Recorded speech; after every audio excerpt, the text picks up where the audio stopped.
Hey everybody, welcome to Mossback, the official podcast of the Mossback's Northwest video series from Cascade PBS. I'm Stephen Hegg. And I'm Knute Berger. And today we'll be exploring the thrilling Case of the Treasonous Dolls.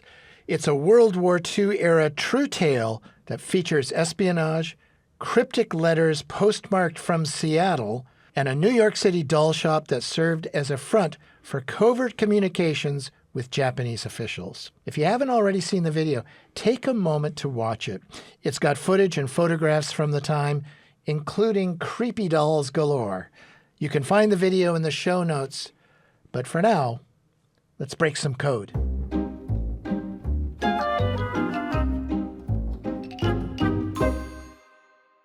So, I love a good spy novel. I don't know about you, Knute, but if I'm on a plane, for instance, I have to have a spy novel or some kind of a page-turner like that. I just can't go for any kind of fiction, no matter if it's won the Pulitzer Prize. I love a page-turner. I love spy novels, espionage novels, and I love spy movies. Yeah, I'm right there with you.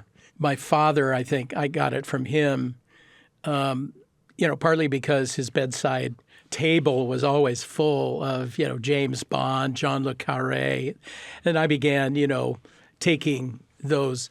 But he was really interested in it. And at one time he actually was working on a novel about some spying in the Northwest during World War II. It didn't go very far, very well. And I've never been able to find the manuscript to it. But I remember he was working on that. But also during World War II, he was asked to spy on his base commander in California. He was in the Army Air Force.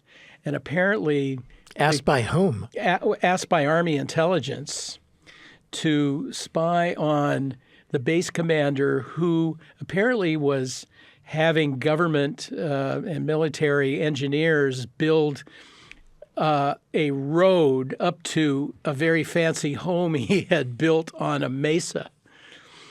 And they were very interested in this guy and asked my dad to, keep his eyes open. He was a doctor. He was a captain. And my dad did. And this guy was eventually caught and went to jail, apparently. Because it was the middle of the war. He's taking war material and personnel to build a personal airy up on. It would be great if you could find that manuscript and then finish it. Yeah, there you go. Well, this isn't the first time that Mossback has covered espionage. I love the story that we did about German espionage in Seattle and the Puget Sound area, or on the West Coast, actually, before World War I, where they actually blew up a barge full of TNT in the middle of Elliott Bay. Yeah, that's an amazing story, just because we weren't in the war yet the Germans were here trying to disrupt this material being sent through Seattle to Russia. Russia was an ally at that point in World War I. I also did a series for us, a written series, about a SS intelligence officer who visited Seattle in the late 1930s, 1938, was wined and dined by members of the German community here. He was a lawyer, and he told people, I'm here on vacation. I'm on my way to Alaska to go hunting. Well, he was in fact sent here under orders from Heinrich Himmler to gather intelligence in North America. He spent a year doing that, and I was able to find a copy of his reports. How did you come across the Case of the Treasonous Dolls? First of all, Treasonous Dolls sounds like a British band from the 80s, but it is, from the very beginning, completely intriguing. Treasonous Dolls. Treasonous Dolls. Treasonous Dolls. I heard you saying trees and the stalls. Oh, did I? I'm like, what the hell is that? Well, that too. No, I thought the same thing. Okay. You did? Yeah, I did. Okay. I knew what you were saying, Stephen. All right. Well, Good for it. love it. All right. Well, you can leave that in and let us laugh about it. The trees in the stalls. That's next season. Yes. Okay. Yeah. How did you come across the case of the Treasonous dolls? It sounds very intriguing. Yeah. Right away. I can't actually remember. I was probably reading about World War II espionage, and I came across this intriguing name, a woman named Velvalee Dickinson. Yes. Who is Velvalee? Who was Velvalee? And first of all, the name is just like, is that really a name? I never heard of the name Velvalee before. And so I read that she was a woman accused of spying for Japan during World War II, and that she was owned a doll shop in New York City. And the more I read about her, I realized there was a strong Northwest connection because some of the spying she was alleged to have done took place on the West Coast. And so there was a Seattle connection, there was a Portland connection, and that got me really intrigued because as much as I read about her, the Northwest connection was not front and center. It was, the sort of more national story, and it is a significant national story from the war that isn't widely known. But Velvalee was from the West Coast. So yeah, she and her she lived in San Francisco. She went to Stanford, and she and her husband lived in San Francisco for a time. And her sideline was as a dealer in exotic dolls, foreign dolls, dolls of different kinds, mainly selling them to collectors. She and her husband ended up moving to New York, and they opened a doll shop in a very pricey part of town. And, it was a high-end enterprise. And she would travel around the country meeting customers, buying and selling exotic dolls, and which is, an interesting profession. And she had, when she lived in San Francisco, she had developed some connections with the Japanese community there, the diplomatic circles. She loved Japanese culture. She learned the tea ceremony. She was a Japanophile, and so in the years right before Pearl Harbor, an arrangement was made with Japanese diplomats in Washington, D.C. to be a connection for them. What kind of connection? What would she do in New York City? Well, this came out, and so she was paid a sizable sum of money to gather intelligence, and they were particularly interested in what was happening in naval shipyards on the West Coast. And she went down to Washington, D.C., and she was given some, $15,000 or more in cash, which was a lot of money in 1941, and was asked to provide information. And, of course, this didn't come out until after she was caught. And she tried to blame it all on her husband. So this was before Pearl Harbor happened. This is before America's Yes. entrance into the war. It's right before Pearl Harbor. And, of course, the West Coast shipyards they were interested in, as it turned out, and were the ones repairing vessels that were damaged at Pearl Harbor. So, in other words, you're talking about Bremerton, you're talking about Mare Island in California. They were interested, the information that she was said to provide was information on what ships were there and what kinds of repairs they were undergoing. So they approached her before Pearl Harbor. Before Pearl Obviously, Harbor. the plan had been set in motion, and they wanted to know what was going to happen to the ships that that they were going to bomb. Right. And her contacts included the Japanese naval attaché. In fact, later when she was caught and they found the money, they were able to trace that money to the Japanese embassy in Washington, D.C. So how did she do this? The whole thing sounds so improbable in a way to approach a doll collector, someone who sells dolls to spy for the Japanese Navy. How was this done? Why did they choose her? Well, I think they chose her because she had these connections. She had a deep affinity for Japanese culture. She was smart. She was, an intelligent woman. And I'm sure that her husband was involved in some way. He must have known what was going on. Did he have a profession? He was in business, and it's kind of vague. He was older than she was. They seem to have owned some properties in San Francisco and also in the Seattle area. So they had reason to travel that was part of kind of a cover for them when they were asked, or when she was asked, well, why were you going around the country?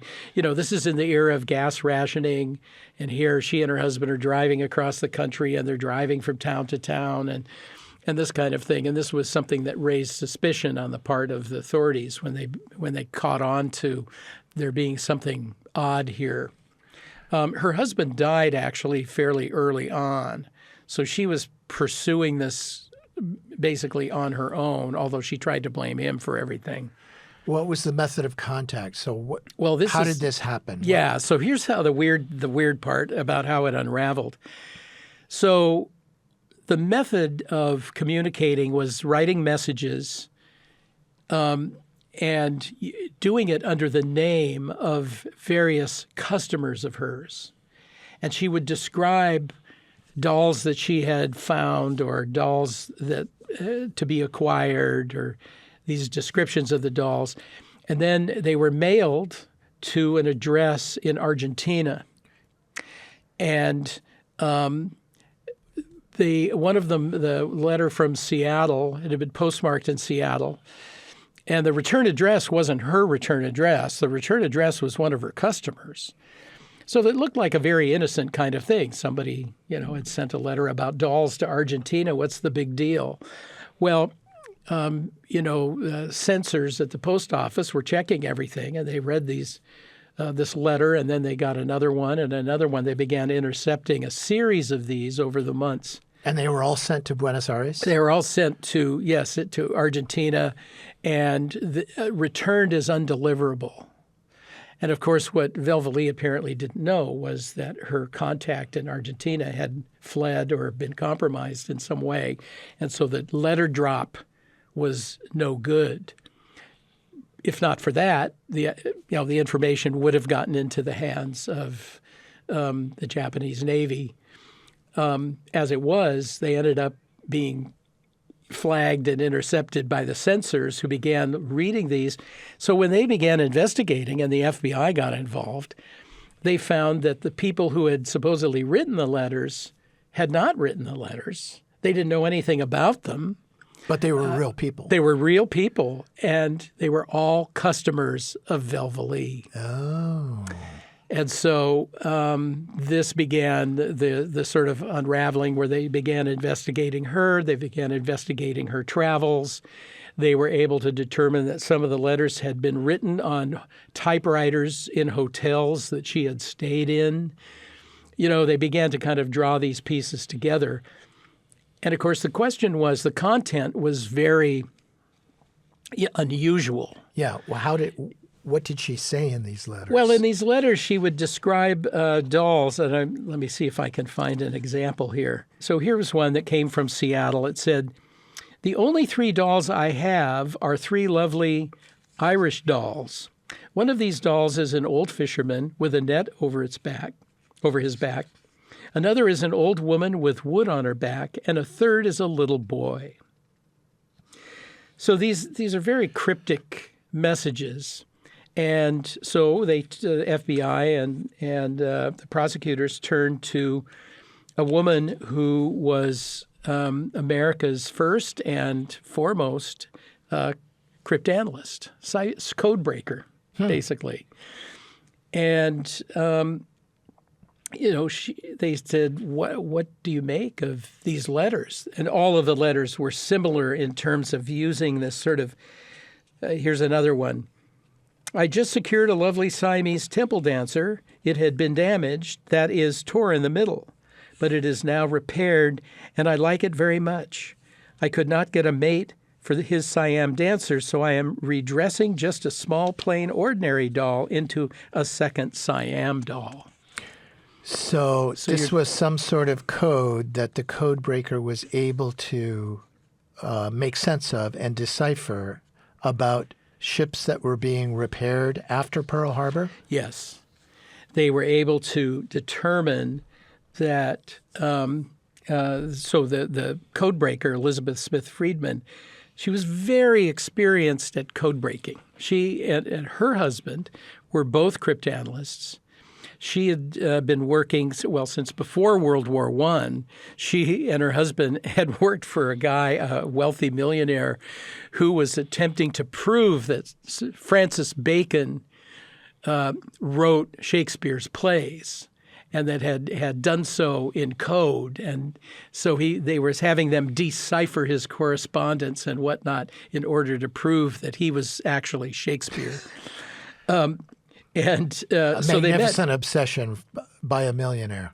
Yeah, exactly. And but World War I came along, and they began to work on breaking codes. And of course, here you have a lot of radio transmissions going on, and it's kind of the early days of cryptoanalysis. There was a certain amount of that, like during the Civil War, but then it had kind of gone flat. Now it was reviving. So she did work for the U.S. Navy during World War II, breaking radio codes. She then worked for the Coast Guard during Prohibition. And the Coast Guard had developed a very sophisticated network for intercepting transmissions. And so Elizabeth Friedman became very good at deciphering all kinds of codes, including codes where you're using word substitutions, where bootleggers might be talking by radio and, referring to booze as, some kind of other product or package or that kind of thing. So she sort of sharpened her teeth doing that. She played a key role in busting one of Al Capone's smuggling rings. And it turned out she also had a connection to the Northwest in that in her code breaking during the Prohibition era, she brought a lot of her code analysis to the West Coast to try and break bootlegger codes on the West Coast as well as on the East Coast and the Gulf Coast. And she also was brought into a trial in Vancouver, BC, that was a guns and opium smuggling ring run by Chinese, and they were getting opium and then sending guns to China. She was called to testify in that case, in which she broke a code in Mandarin. So, she was used to dealing with pretty complicated things. Yes. And when she looked at this and was asked, what do you think this is? She called it jargon code. And essentially she's saying, what's going on here is these dolls are actually ships that are in these shipyards. And they began to correlate some of these to known vessels that were in Bremerton or at Mare Island or at Portland or whatever that were under repair. And of course, this was very important not to let this information get out because the Japanese, military had done huge damage at Pearl Harbor, but they weren't sure how much damage they had done. And what they didn't know was how quickly the ships could be repaired. I see. And turned around. And of course, that was very key to the war in the Pacific was many of those ships were salvaged, repaired, and turned around in West Coast shipyards and then available for the war in the Pacific. So when she's writing, Velvalee is writing about a Irish doll, a fisherman with a net on its back. Was that a reference to a specific kind of ship and a specific repair? Right. The wood on its back was probably an aircraft carrier that was being converted. The netting probably referred to anti-submarine netting. The small doll might have been a destroyer of some kind. But they were able to kind of correlate these to ships that were under repair. And so they realized, this is not just gobbledygook. Somebody is, gathering this information. And so the focus centered on Velvalee Dickinson. Who were her sources? Did she go to shipyards and get out the binocs and figure that out? Or how did she gather her information? Well, this is the thing. It was considered somewhat suspicious that she and her husband traveled so much during that early part of the war because there was gas rationing, and they seemed to have this expensive doll shop that couldn't really be supporting itself. So they had money from somewhere that was enabling them to do this travel.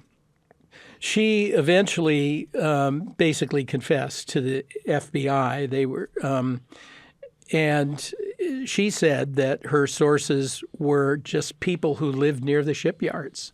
Might be shipyard workers, might be people who had a view of the Bremerton docks. She was able to pick up a lot of what would have been very valuable information. And, to me, it's like the loose lips sink ships. That was a common slogan and poster during the war, warning people if you work at a factory or a shipyard, don't talk about it. She was able to get people to talk, just chat. And, who would suspect her? And so that seems to be the basis for a lot of the intelligence that she gathered. So what happened to Velvalee? Well, she was arrested. She was actually arrested at her bank. And she went to her bank to get stuff out of her safety deposit box. And in that safety deposit box, there was some $13,000 in cash that they were able to trace back to the Japanese embassy. She resisted arrest. I guess she fought with the FBI agents. They corralled her. And she was charged initially with having violated the censorship law, but they added treason to it because they were pretty sure that, who she was working for and what she was attempting to do. They really couldn't prove the treason charge because the letters had never been delivered. I see. They'd gone all the way to Argentina and got stamped and sent back. So it was just kind of a fluke that somebody caught somebody's eye and they began getting multiple letters and seeing that this was part of a pattern and that they were deceptive, that the people who wrote them didn't write them, the doll collectors involved didn't know anything about it. And so they had to go through the process of clearing everybody and figuring that out. Then once they knew what the code was and figured out what it was probably referring to, they ended up dropping the espionage charges. But in exchange, they told her, you got to tell us what you did and how you did it.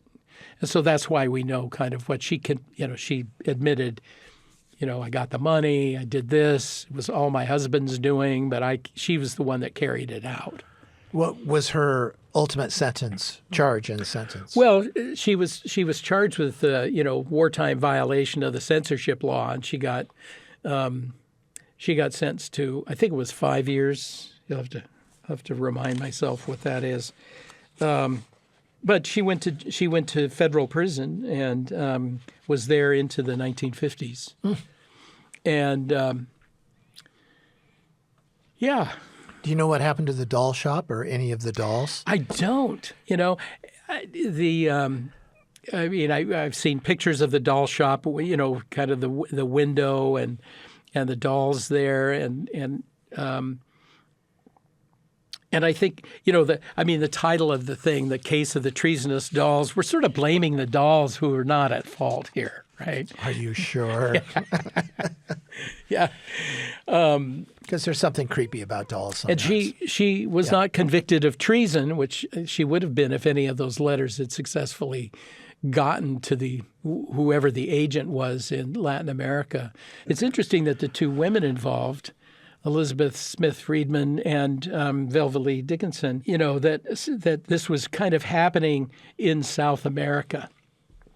And one of the things that Friedman, one of her charges during World War II was decoding messages between Nazi contacts in South America. And the American group at the Coast Guard that was working on that, decoding that, was they had 3 Enigma machines, and they were able to break them and bring down the SS officer who was in charge of that whole operation. And it was this big, great embarrassment to some of the countries in Latin America that were, friendly to the Nazis and suddenly became very neutral as a result. So it's interesting that her work helped to break the network that Velvalee was funneling these messages to without realizing that her network had been broken and these things were just going back to the dead letter office.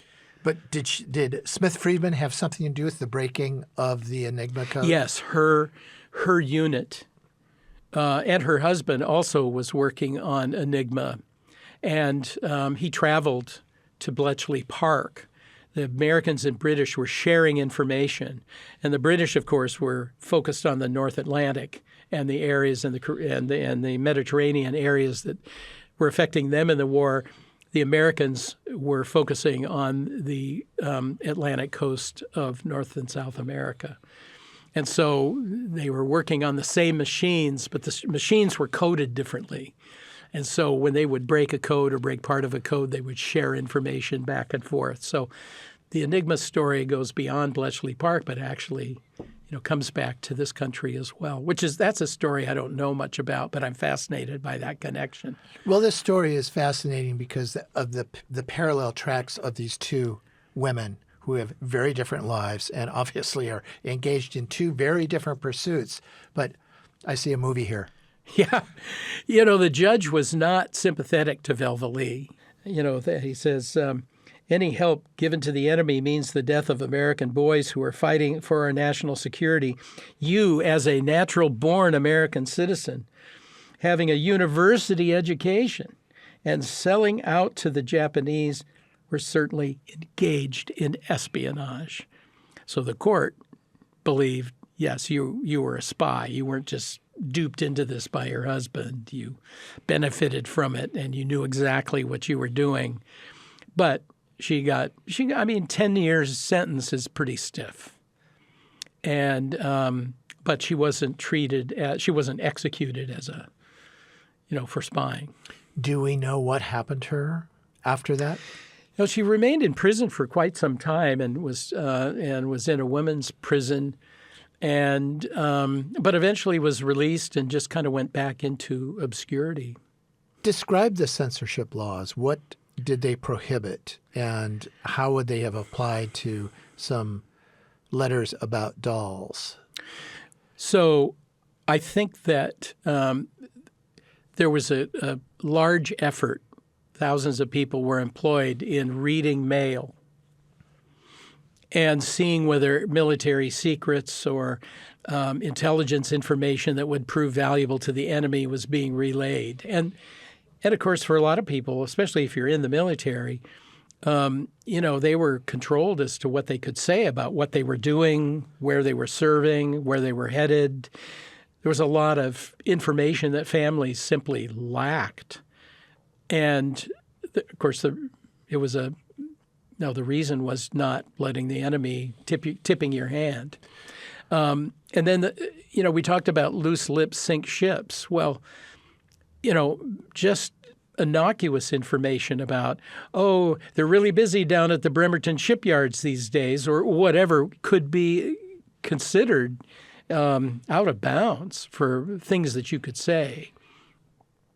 I think in terms of the censorship, it was the censors who noticed that there was something funky about these letters. The fact that they were getting multiple letters to a place in Argentina, that they were being all returned, that they read weird, and that caused the FBI to look into it. And of course, then they're finding out, well, the people who wrote these letters didn't write these letters, and someone else did. And gee, these coded messages don't make sense. And the Buenos Aires address probably raised a few eyebrows. Oh yeah, exactly. And I mean, it was well known that both the Germans and Japanese had contacts, diplomatic and military contacts, in other parts of America, and including Latin America, including Mexico, and there was a lot of activity. I mean, there were sea battles off of the South America and whatnot, but they knew the intelligence network was pretty extensive.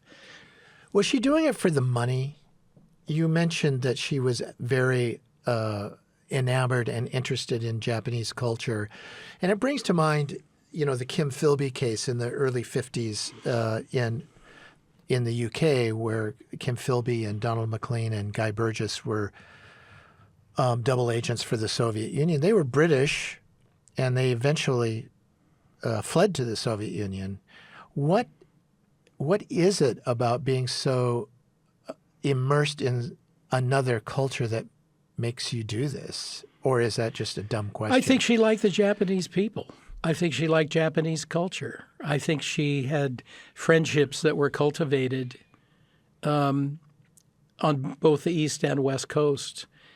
I don't think she was an ideologue. There's nothing to indicate, like, the Cambridge guys who basically were communists, who were deeply implanted in the intelligentsia and the intelligence services. She seems to be somebody who was kind of operating as an independent person out of personal feeling. She wasn't like somebody who was a communist at heart or a fascist at heart, it didn't seem to be that. It seemed to be much more of a kind of cultural affinity that then became a way that she could make money, because she wasn't making a lot of money having a Park Avenue doll shop that she could sustain. When you think about it, there were all sorts of things happening in the Puget Sound area that were of importance. We covered the Boeing camouflage story, the fake city put on top of the Boeing factory so it would be less detectable from the air, shipyards, all sorts of things that were happening then and are still happening that other people, other countries, potential adversaries would want to know about. I remember a long time ago that the stories of Soviet submarines trying to sneak into Puget Sound to see how far they could go. Yeah, we think of Seattle back in the early 20th century as being kind of isolated, but we weren't really. I mean, we weren't on top of mind for people in New York, but when it came to security issues, I also think that, what's interesting to me is there's certainly this element of, this hysteria that caused the internment of the Japanese Americans. You get 100,000 plus people put into these camps, sent into the middle of nowhere, away from the coast. This was the kind of destruction of rights in order to preserve security. These things are still with us in different forms today, but that impulse is still there. And what's interesting to me too is the stuff that is mundane. Now, I mentioned that a SS officer and a SS companion came to Seattle in the late 1930s and was wined and dined by the They took him to Mount Rainier. They took him yachting on Lake Washington. And he told, I'm just a lawyer from, Germany. I'm here on vacation. And there's all kinds of proof that wasn't true. I mean, it was true, but it wasn't the whole truth. He was here to gather intelligence. Right. And the kind of the way he went about it was meeting with the German-American community, going to cocktail parties, or having people, invite him to cocktail parties with university professors, with lawyers, with movers and shakers, and assessing what do these people think about Germany? What do these people think about the war? What do they think about Jews?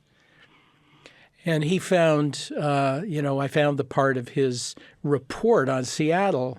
And it's just interesting because to him, valuable information is, well, the business community here doesn't really like Jews. Most Americans don't like Jews. So that's good for us. Mm-hmm. And he's basically trying to size up what is the sympathy of people here. What could we capitalize on? And these are things that you would just get over cocktails with businessmen, that kind of thing. And so there's this level on which espionage can be big and looking at exclusive military secrets and that kind of thing. And it can also be conversations with people who have an ulterior motive and are assessing the potential of an attack or a manipulation or of propaganda or whatever. So to me, I mean, all of that is insidious if it's against your people, your country, but it comes in these different forms. The whole jargon code thing is fascinating. It's like it is fascinating. Yeah, how you could possibly put it together for the perpetrator. What kind of an agreement would she have with her recipients so that they would understand what she was saying, right, how that happened, and then unraveling it. Well, some of the most basic codes are these word substitution things, or where you use one word for something else, where you say like a smuggling code might refer to opium as tobacco or, something else. You just substitute words. Yeah. And this is kind of a version of that, but goes to some extreme because they're trying to give you she was trying to give specific information about specific ships. And I wish we could read the decoded translation by Smith-Friedman. Right. I mean, what you get is kind of what she said and the fact that it's jargon code. And I haven't seen, those levels of detail that break it down. But you get hints of it, Well, we think this is the Saratoga, which was damaged here and repaired at Bremerton. And this seems to match the repairs they underwent. So that you get some of that, but you don't get the detail. Also, I don't think she ever thought she'd get caught. I mean, who's going to suspect a doll dealer? Who's going to she had no reason to believe that these letters wouldn't be delivered. It's just interesting. I mean, it's like, it's not exactly hiding in plain sight. It's hiding in a place that no one would think to look. And then you get tripped up by a fluke.